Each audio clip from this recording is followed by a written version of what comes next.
თქვენ გირჩის აზრს უყურებთ, სადაც იგებთ ხოლმე ქვეყანაში მიმდინარე მოვლენებზე ჩვენს აზრს, გირჩის აზრს. ასევე გეუბნებით, რა ხდება გირჩში, რა მდგომარეობაა და რას ვაკეთებთ. სალამი იაკო. სალამი პატრი. გამარჯობა. კარგად. იაკო, შენთან დიდი ხანი არ ვისაუბრია, მაგრამ სულ ვეუბნებოდით გირჩის მაყურებლებს ადიყავით, ასევე ნიუსებში სულ იყავი ხოლმე და ვესაუბრებოდით იმაზე თუ რა საქმიანობდით და რა თემებზე იყო პოლემიკა, სანამ შენთან გადმოვალდა იდეაში დღევანდელი გირჩის აზრის მთელი თავარი ფაბულა არის შენთან დიალოგი, იქამდე უბრალოდ დავააპდეიტებ რა ხდება გირჩში ტრადიციულად და შემდეგ დავიწყოთ ეს ნაწილი გადაცემის. გირჩში, როგორც ვიცით, ტელევიზიასთან დაკავშირებით გვაქვს ცოტა შეფერხება, ქონდა ხარვეზი, მივედი ეს ხარვეზი გამოვასწორე, დამპირდნენ, რომ აღარაფერი არ ჭირსო და მითხრეს, რომ ანამ ხუჩაბაც უნდა ყოფილიყავი და მირეკავდნენ თუ არა და შემდეგ ხუჩაბაც დაგირეკავთ და შემდეგ კომისია იქნება და ამ კომისიაში უფრო შინაარსიანად დამკითხავენ, იქ რაღაცები მიწერია, გადაცემები, ის რა შინაარსის იქნება, რა ფორმის და ასე შემდეგ. და იმედი მაქვს, რომ აღარ პრობლემას აღარ შემიქმნიან და შემდეგ ხუჩაბაც ამ საკითხს კიდევ უფრო გავაგრძელებთ. სხვა მხრივ საიტზეც ხო ყოველდღე გეუბნებით და ახლაც დავამატებ, რომ საიტი უფრო და უფრო მუშავდება, მას გააჩნია რაღაც ტიპის ბაგები, რომელსაც ვაკურდებით, ვასწორებთ და ასე ნელა გამოცდილებით ვუშვებთ ჯერ რაღაც ტესტავთ, ამ ტესტის რეჟიმში ის უფრო და უფრო უკეთესი ხდება.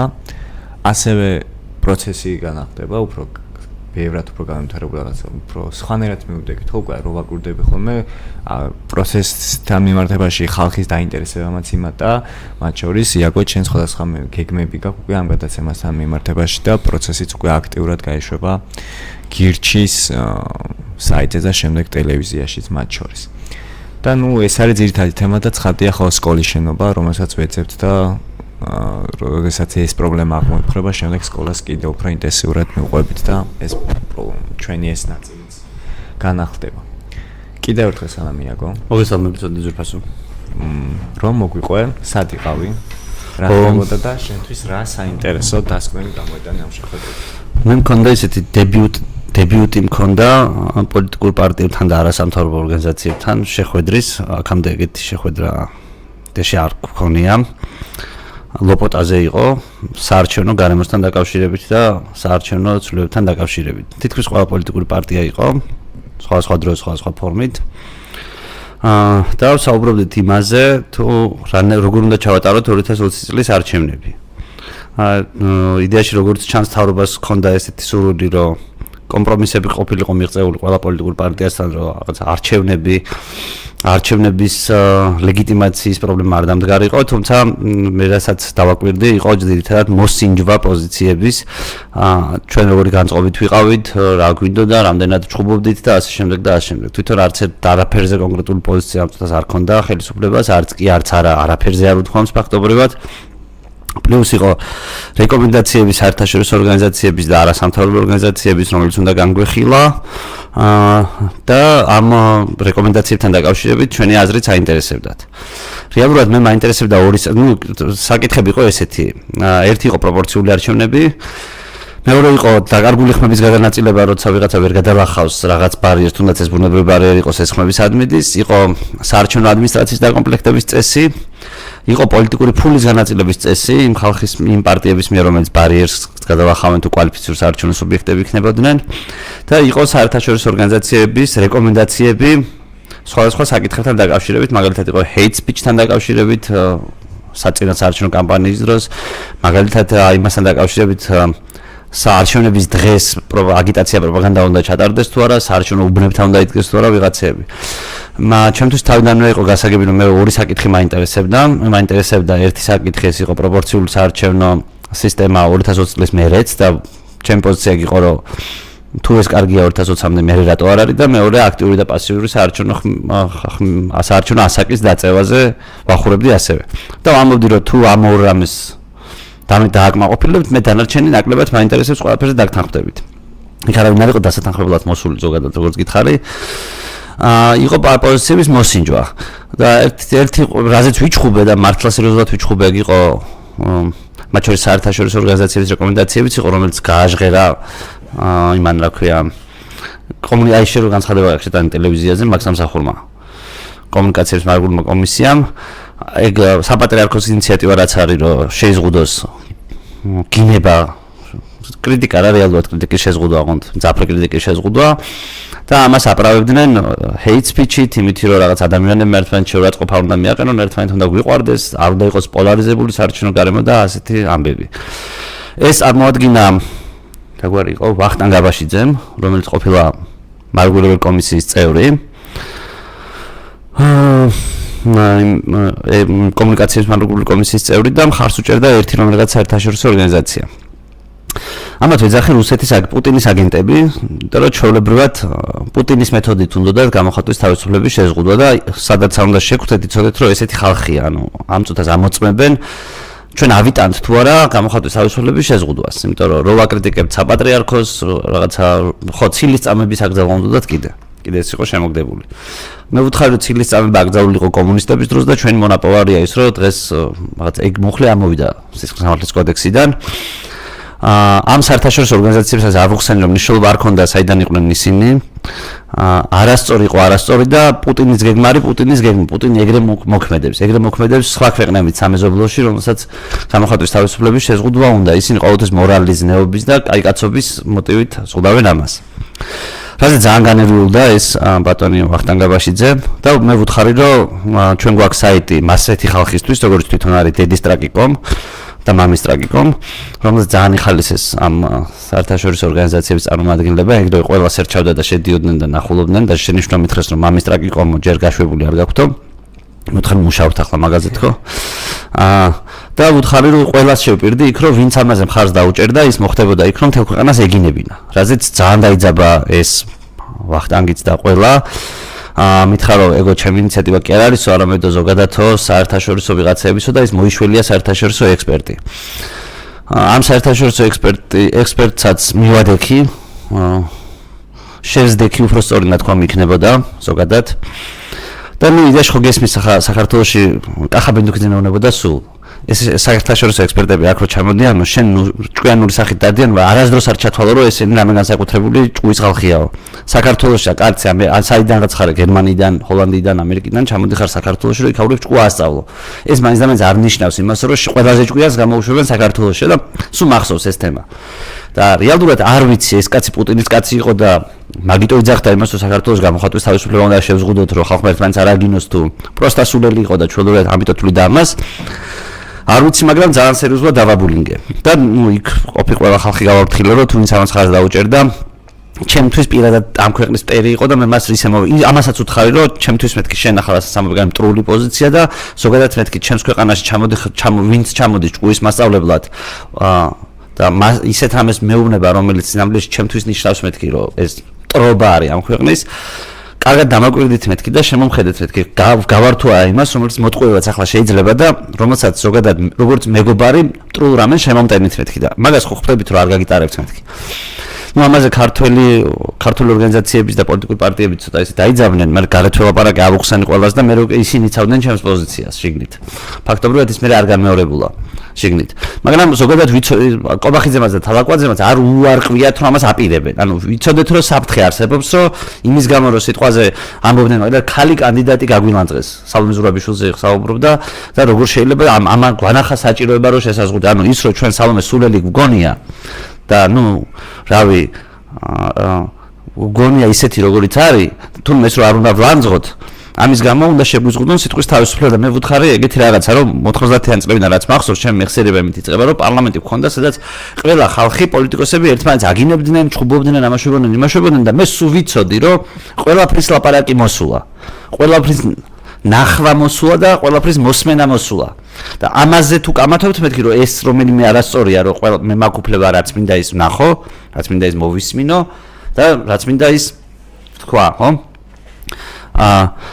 იდეაში რაღაცნაირად მე მგონი დამაჯერებელი იყო ჩემ პოზიციასთან ძალიან მართლა ძალიან ისეთი ვიყავი.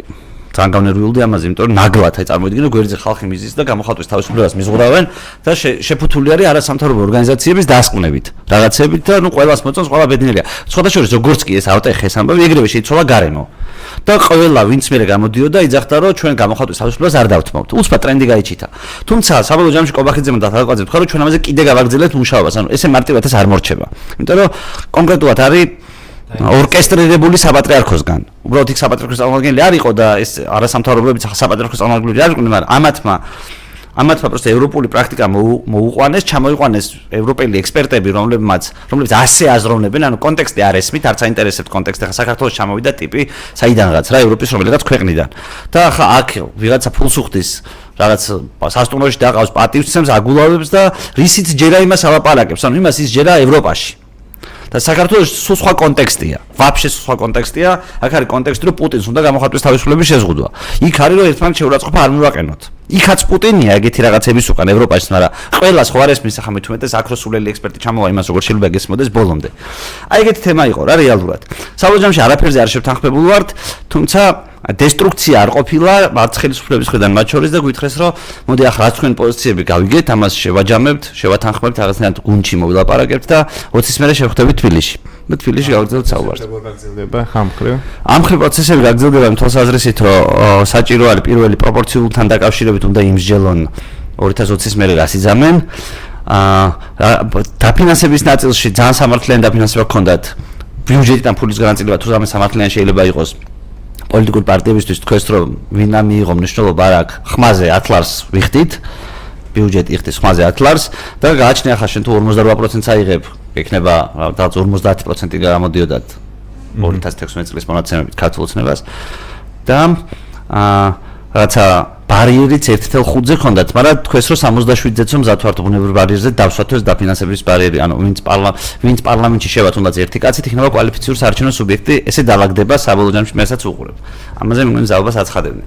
აი ეგეთი სიტუაცია იყო დანარჩენი იყვნენ არასამთავრობო ორგანიზაციები, რომლებიც აკვირდებოდნენ ამ პროცესს და რაღაცა შენიშვნები ჰქონდათ, ამ შენიშვნების დიდი ნაწილი შეიძლება მაინც-და-მაინც ჩვენთვის მოსაწონი არ ყოფილიყო, მაგრამ თვითონაც რაღაცნაირად მე მგონია არ იყვნენ იმ ხასიათზე, რომ ახლა მაინც-და-მაინც რაღაც მავნებლობები გაეტანათ. ანუ რაღაც სამუშაო რეჟიმი იყო, სადაც ყველა მიხვდა, რომ ამ წუთას არაფერი არ წყდებოდა ზოგადად. რაღაც მავნებლობებს შეიტანენ, მაგრამ რაღაცებს ალბათ გაასწორებენ, ეგეც საბჭოა დამრჩა. მაგრამ საბრძოლული არის ყველა შეხვედრაზე არის მისასვლელი ზოგადად, ყველა შეხვედრაზე არის შესახსენებელი, რომ რაღაც ისეთი საკითხები, რომელიც ჩვენთვის მნიშვნელოვანია, გამოხატვის თავისუფლება, მაგალითად, საარჩევნო ასაკი, პროპორციული რაღაცა ყოველთვის არის შესახსენებელი. არავინ ისე არ გაიტანს. იქ ახლა მაგალითად ზუსტად მივხვდი, რომ მე რო არ ამეწია პანიკა ამ გამოხატვის თავისუფლებაზე, ეს გატარდებოდა. ჩვენულად გატარდებოდა, როგორც რავი, სიძულვილის რაღაცა შესომეხო საკრძალვა. ხო ხტები, ანუ მაგალითად ეს ხონდათ, რომ ჩვენ მაგალითად ერთმა თქვა რომ მე სომეხი ვარო და მაყენებენო შეურაცხყოფაზე ეთნიკური ნიშნი და ეგ მოსულაო. ხო და ნუ მაგაზე მე პასუხი ავეცი რომ მე რო ვიღაცა მეძახოს შემეგრელო, ახლა რა ვქნათ ამის გამო სასამართლოში უნდა უჩივლოთ, ანუ რა მე რომ საერთოდ რა არის მან საწყენი მომენტი. ხო იდეაში. და თუ რაღაცა შენ წყენს ხო შეიძლება ადამიანს დაელაპარაკო, აუხსნა რაღაცა ხნა მთავრობა და პროკურატურა და სასამართლო ხო და სასამართლოც აბუხსენ ამ ყველაფრის გათვალისწინებით რა სასამართლოც გვაქვს. მურუსიძის სასამართლოს გათვალისწინებით უბრალოდ რანაირად შეიძლება ის რა ქვია ხვრელები გავაჩინოთ გამოხატვის თავისუფლებაში მეთქი. ნუ იდეაში ეს კამათი იყო რა რეალურად რაც ახლა მახსენდება. ხო ეს იყო რა. ან მათ შეიძლება არგუმენტი აქვთ ხოლმე რომ ობიექტურმა სასამართლომ გამოარკვიოს იყო თუ არა შეურაცხყოფა და მარტო სასამართლოს მივანდოთ დაისჯება თუ არა ადამიანი, მაგრამ ანუ არის საკითხები რასაც სასამართლომაც კი არ უნდა განიხილოს. ეგ არის მანდ არგუმენტი. კიდე მან არგუმენტს რაკეტავდა იცი რომ როგორც კი მაგ არგუმენტს ვინმე ამბობდა ყველა შეთანხმებული იყო იქ იმაზე რავი ყობახიძე თავაკვაძის გარდა ალბათ რომ სასამართლო არ გვივარგა და სასამართლოს იმედად ვერ ვიქნებით ანუ ეგ იმარტივებს უფრო ხო ეგ ჩვენსკენ იყო ეგ არგუმენტი ახლა იდეაში და მათ შორის მუცხოველებისთვისაც უფრო გასაგები იყო რომ რავი ახლა როცა ამერიკის სასამართლო რაღაცა ხო ერთ-ერთი ტიპი იყო რომელიც მათგან იყო ექსპერტი იყო და ამერიკელია უმითხეს თავიდან და იმას უთხარი რომ რაღაც ამ სისულელეს რომ ელაპარაკები აქ რავი ამ ხალხი ლარი ფლინტის წინამდე ფილმი ნახეს შენივე სასამართლოს აქ გადაწყვეტილება სწორად მიღებული რასაც მე ვეთანხმები და მე მაგას ვეთანხმები და შენ მიმან მითხრა რომ არ ვარ ამერიკელიო მე უარ და მან მარტივად რომ მეთქვა მე ვთხარი რომ ჩემთვის სტანდარტი იყო ის რაც არის ხალხი ლარი ფლინტის წინამდე და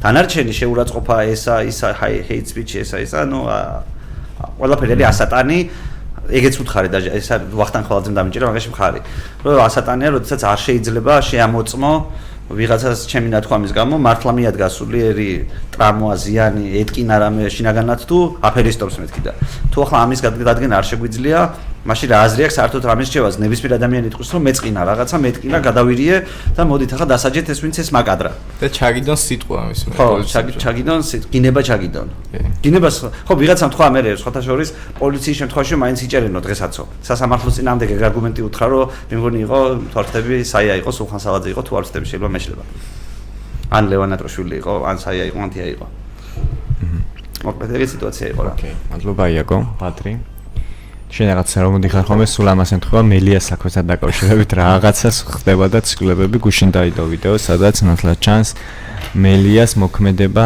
მანამ სტანდარტ სრემსადენ გაზ გაუშვებდნენ და იდეაში ამას შეიძლება სწრაფად შეცვალოს საქმის შინაარსი და რა სიტყვის ზოგადად რა ხდება მელიას საქმეზე ან ეს ამ ვიდეოში რა შინაარსია და როგორ შეცვლის მოცემულ საკითხს მელიას кейს რაც შეეხება თავიდან რომ დავიწყოთ იმის შეხსენებით რომ იმუნიტეტი შეუჩერეს მელიას პარლამენტის უფლებამოსილან საპარლამენტო იმუნიტეტი ამას მოყვა ის რომ სასამართლო მერე გირაო შეუფარდა ახვითი ღონისძიების სახით და პლუს ამას შინაპატიმრობას დაუმატა და მერე პლუს ამას კიდე ხელზე სამაჯური გამოაბო რომ მელიასადმი არ გაქცეულიყო და არ გამორჩინოდა ეს ასე ვთქვათ სახელმწიფო ორგანოებს რაც შეეხება ამ მტკიცებულებას და ამ ვიდეოს უკვე ეს ვიდეო მტკიცებულება რომელიც გუშინ მელიამ გამოაქვეყნა და თქვა რომ 20 დღე ვეძებდიო ამ კადრებსო ამბობს იმას რომ მელიას მოქმედებებში საერთოდ არ გამოიხატება ასე ვთქვათ სახელმწიფო გადატრიალების ორგანიზების ან რაღაც მოწოდების ფაქტები პირიქით ნიკა მელია ეუბნება მოქალაქეებს რომ ისინი აპირებენ პარლამენტში შესვლას 3 ადამიანი და გასაუბრებას მთავრობის წევრებთან, რაც მოახდენდა, ასე ვთქვათ, ვითარების დეესკალაციას და არ იყო საჭირო ვითარების გამწვევება. ამასთანავე იქვე იდგა გია ბარამიძე, რომელიც ამბობდა, რომ სიმშვიდე არის საჭირო და ხალხი იქიდან ამბობდა რაღაც შევარდეთ პარლამენტში რაღაცა და პირიქით მოუწოდებდნენ ეს ლიდერები ნაციონალური მოძრაობის რომ არ არის საჭირო არცად შევარდნა და აი შედითო მაშინ უჩვენოთ შეითო სულსადმე შევარდნა გინდათო და ცალსახად ეხა ნაციონალური მოძრაობა შეიძლება ამ შემთხვევაში საერთოდ წმინდანი არც არის მაგრამ კონკრეტულად ამ ვიდეო მტკიცებულებიდან მტკიცდება ის ფაქტი რომ მელიას წინააღმდეგ ეს წამოწყებული მთელი კამპანია არის მხოლოდ არა ამორალური, არამედ სამართლებრივადაც ეხა უკვე მელიას აქვს მტკიცებულებები, რაც საერთოდ გამორიცხავს მის ბრალეულობას, ასე ვთქვათ, ამ კონკრეტულ ეპიზოდში, რომ თითქოს ის ცდილობდა სახელმწიფო გადატრიალებას. იაკო, შენ დაგიბრუნდები ისე, შენი არყოფნის განმავლობაში პოლიტიკაში გამოჩნდა ახალი ფიგურა, ხაზარაძის სახით, რომელსაც აქ როგორც რაღაცა სოციალური ტიპის კაპიტალი დარწევა ზოგადად კაპიტალი როგორც ასეთი არ გამოჩნდა ახალი მიზიდულობის ცენტრი პოლიტიკაში, ამას მოყვა დიდი გამოხმაურება, ვიცით რომ ეს ადამიანი უკვე საჯაროდ გამოჩნდა, რამოდენიმე თვეებია, მას შემდეგ რაც მის წინააღმდეგ ხელისუფლებამ საქმე აღძრა, მაშინაც ეთყობოდა რომ ის იყო რაღაც ნაწილში პირველი ბიზნესმენი, ვინც ხმამაღლა გადაუდგა სახელმწიფოს და ხმამაღლა მოხდა მათ შორის შეპირისპირება და ამას ვაკვირდებოდით ამ პროცესებს. დღეს ეს ბრძოლის ნაწილი უკვე გადადის როგორც ჩანს პოლიტიკაში, როგორც ფიქრობ, რა შეცვლის თანამეხ არჩევნების წინ მით უმეტეს რომ პროპორციული საარჩევნო სისტემა გვაქვს, მსგავსი ტიპის ფიგურის გამოჩენა, რა მომავალს უწინასწარმეტყველებდი, ან რა მოქმედებებს და ჩვენზე როგორ აისახება მათ შორის და ზოგადად პოლიტიკას. მადლობა ცოტნე ამ კითხვისთვის, მინდოდა სადმე ამას დავაგებულად მე პასუხამ იმაზე.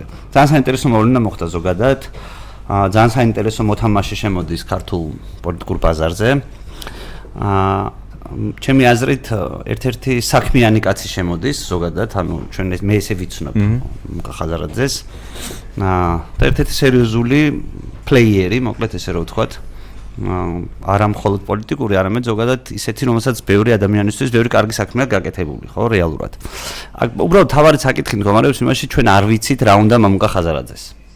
თუ მამუკა ხაზარაძეს უნდა ქვეყნის მოგება ზოგადად და ფიქრობს რომ რავი თვითონ არის პასუხისმგებელი ამ ქვეყანაზე რაღაცნაირად ახლა პასუხისმგებლობის ზნობა რო აქ ხო ფაქტია ამ ხელა საქმის განკეთებელ ტიპი ხო შეუძლებელია სხვანაირად იყოს თუ მას უნდა ქვეყნის მოგება მაშინ მას ამის შანსიც ექნება ზოგადად და ძალიან საინტერესო თამაში დაიწყო ჩათვალე მაგრამ თუ მას უნდა იმუნიტეტი იმიტომ რომ იცის რომ ახლა სიტყვა საქმე ამის ნამდვილად აღზრული ამიტომ ჩათვალა რომ უსაფრთხოებისთვის საჭიროა პარლამენტში იყოს ეს დაახლოებით გამოვა ისეთი როგორც იყო მრეწველობა გადაარჩენ საქართველოს თავის დროზე შევარდნაძის დროს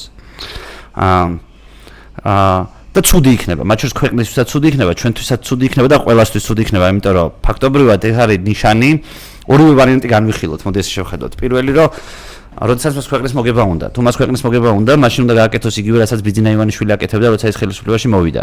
ანუ შემოიკრიბა ყველა, მათ შორის პოლიტიკური მოთამაშეები ზოგადად და დაიწყო ფართომასშტაბიანი კამპანია იმ ქვეყნის მოსაგებად.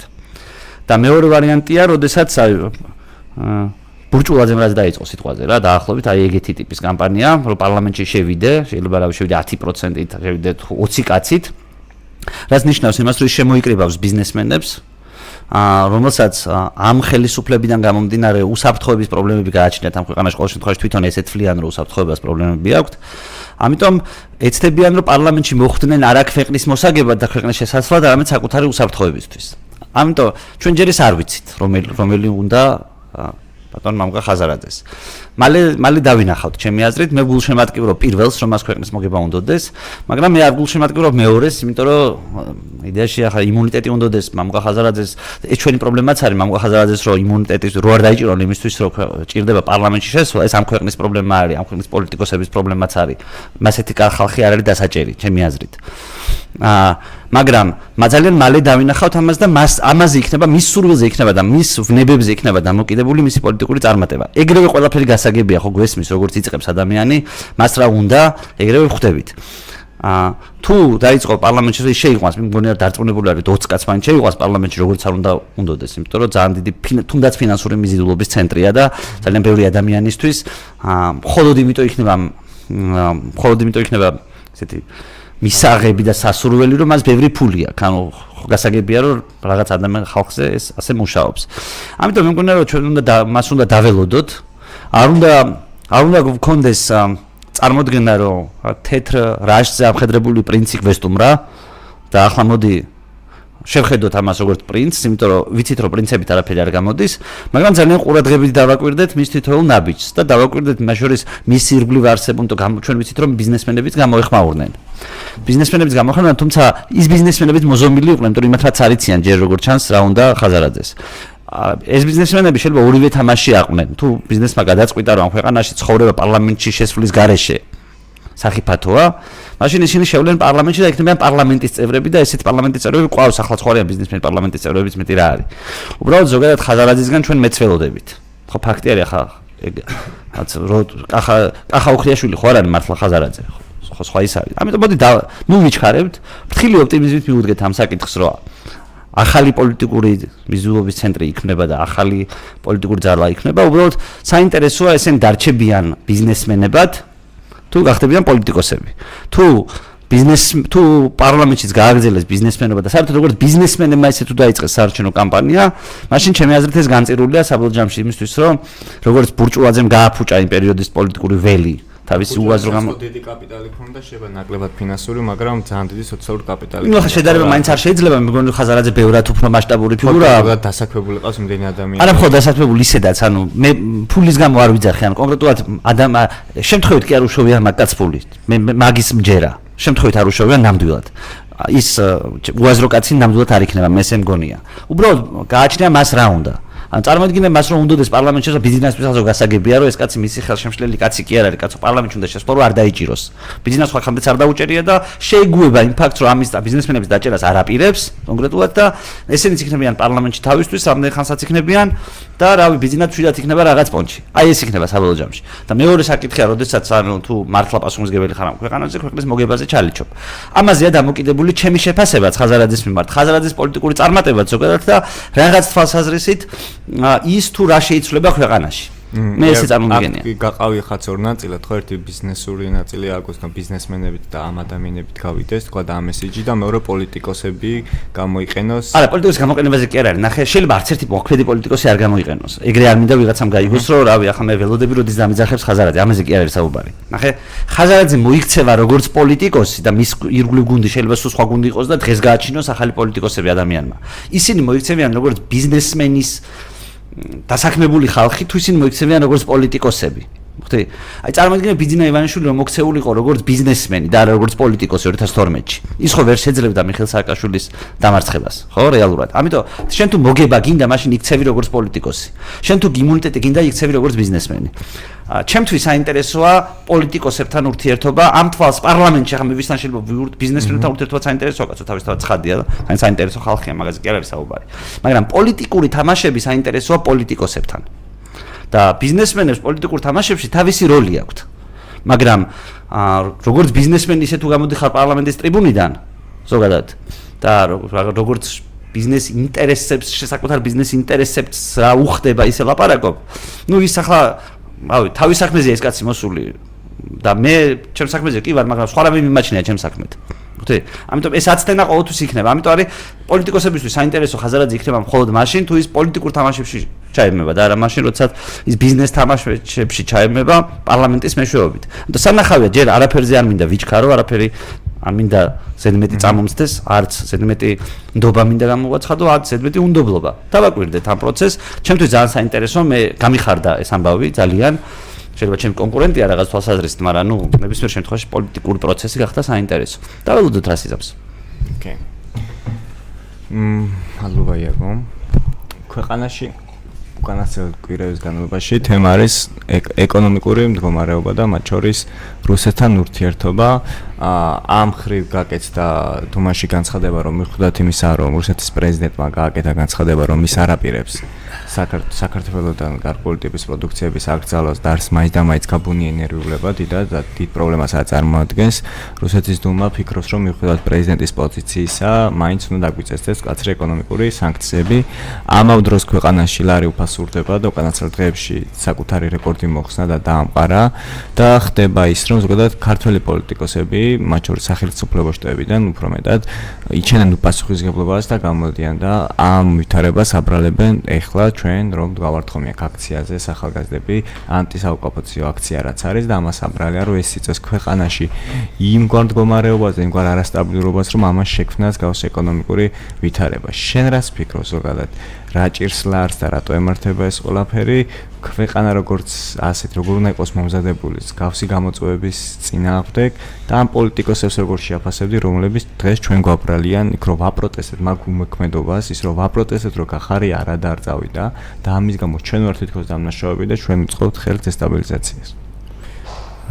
დავიწყოთ პირველ რიგში იმით ზოგადად ეხლა რატო გვაქვს ლარის დუანრებაში და რატო აიწიან და ასე რატო მოხდა კიდევ უფრო დევალვაცია ლარის და თავის მოტყუება ექნება ეხლა იმის თქმა რუსეთის ფაქტორმა ამაზე არ მოახდინა გავლენა და იგივე დუმის ეს გადაწყვეტილება თქვა ჯერ გადაიფიქრა თითქოს მერე პუტინის განცხადებას ასე თქვა გამოეხმაურა ჩვენი საზოგადოება ეს ყველაფერი ქმნის ბუნებრივია მოლოდინებს არასწორ მოლოდინებს და აღარასწორ სტიმულებს რაც საბოლოო ჯამში გარკვეულწილად განაპირობებს ლარის ესე გაუფასურებას თუმცა აქ მთავარი პრობლემა საერთოდ არ არის რუსეთის ფაქტორი 2008 წელს საერთოდ ომი გადავიტანეთ და 2007 წელს ჩვენ ემბარგო დაგვიწესა რუსეთმა მაშინ ამასთანავე ამ ყველაფერს საერთოდ 7 ნოემბრის აქციები და ამასთანავე მე როგორ საერთოდ სოფლიო ეკონომიკური კრიზისი დაემთხვა ამ ყველაფერს თუმცა ჩვენ ლარი იმ პერიოდში შევინარჩუნეთ 1.4 იყო 2007 წელს თუ მახსოვს კურსი და 1.7-მდე ავიდა მხოლოდ და ამას რაღაც კატასტროფა არ გამოუწევია ქვეყანაში და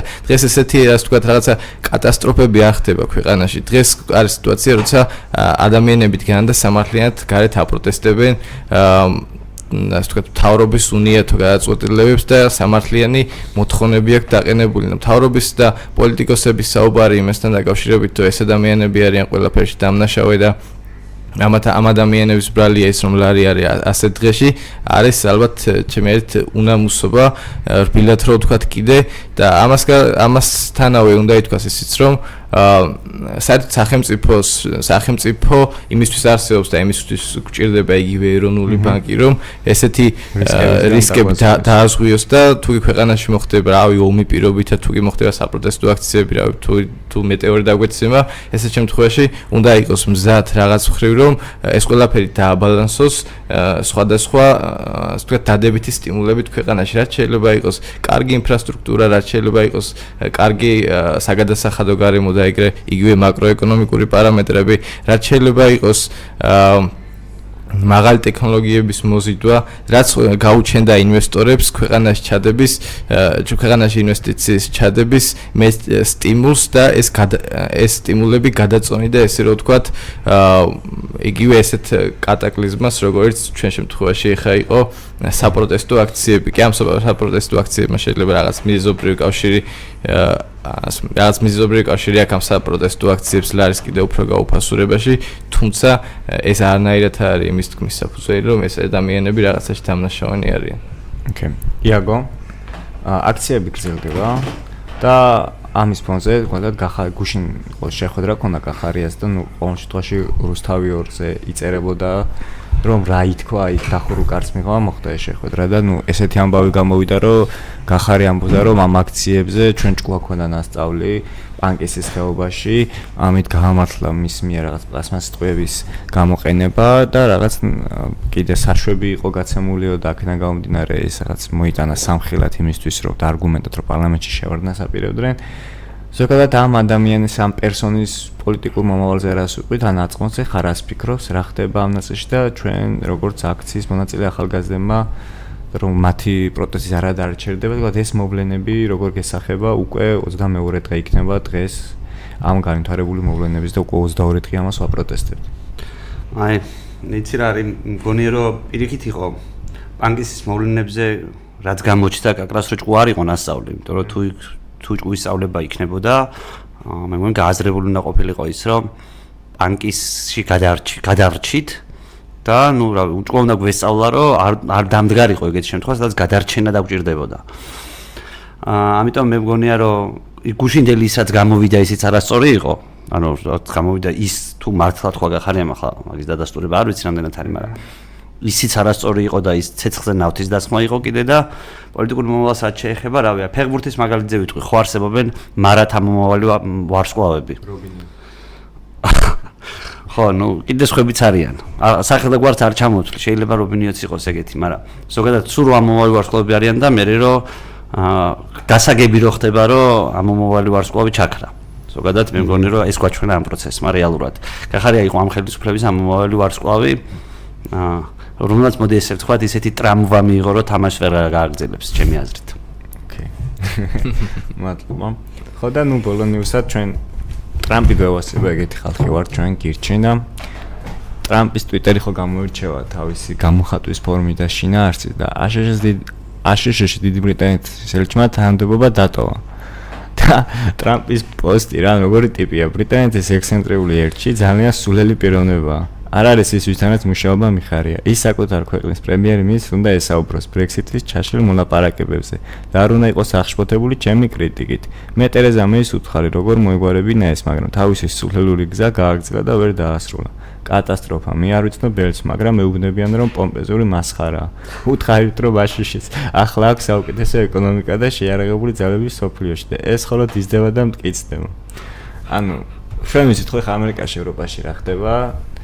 და თუ რაღაც პუტინს აქვს თავისა თუ პუტინი ამ რაღაცას ხელს უწყობს ხოლმე და ამ რაღაც იქაურში და პოლიტიკას მოფაშისტო ლიბერალებიც რო არიან რაღაც ესტაბლიშმენტურ და ბიუროკრატიულ რაღაცებში ჩაფლული არის და ტრამპი არის ერთადერთი რაღაც ნათელი წერტილი ამ სოფლიო პოლიტიკაში ხო მათ შორის ჩვენ ვიცით რომ ხა იქაური დემოკრატების თავი ვინც არის ბერნი სანდერსი ყველაზე დიდად იდიოტია ვინც შეიძლება იმ ფლაგზე იყოს დაწინაურებულია და იგივე ხდება ბრიტანეთშიც და ამ კუთხით ტრამპი არის ტიპი რომელიც ესე გირჩ რომ ახასიათებს ანუ რო თulis რომ არის სიმართლე რასაც ამბობს და ამის იქით არ აქვს მნიშვნელობა გამოდის ეს კაცი ამბობს საჯაროდ და ამ ხრი გაანაწყინა მაგათად ბრიტანეთის ელჩი და გააკრიტიკა ბრიტანეთი იმის გამო რომ ბრექსიტის ვერ მოუგვარებიათ და ამ ხრი ევროპა ხო ამერიკას აძაგებს და ჩვენ გონია ხოლმე რომ პროდასავლურობაში შესაძლებელი ეს ორი კონტინენტი ერთად მოიაზრება მაგრამ მათ შორის ძალიან დიდი განსხვავებებია და თანამედროვე ეპოქაში მით უმეტეს დაპირისპირებულები არიან და ნუ ჩვენ ავი ფსონს ჩამოდივართ ამ კაცზე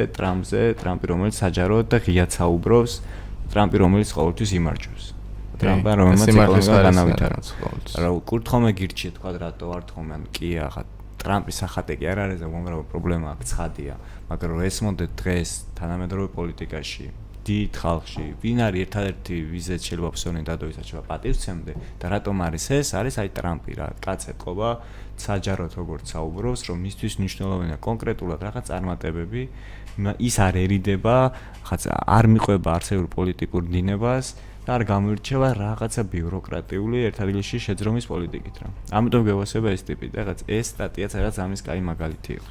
ყველაზე გირჩული პოლიტიკოსია თანამედროვე სამყაროში მე ვისაც ვიცნობ. ამიტომ მე ვარ ტრამპის გულშემატკივარი, მინდა რომ კარგად დაამთავროს, ან კარგად გააგრძელოს. ხო, და ნაგზელოს კიდევაც და მგონია რომ შემდეგ ვადასაც მოიგებს. ნუ მადლობა პატრის სტუმრობისთვის. მადლობა. მადლობა იაგო, ჩემთან ყოფნისთვის.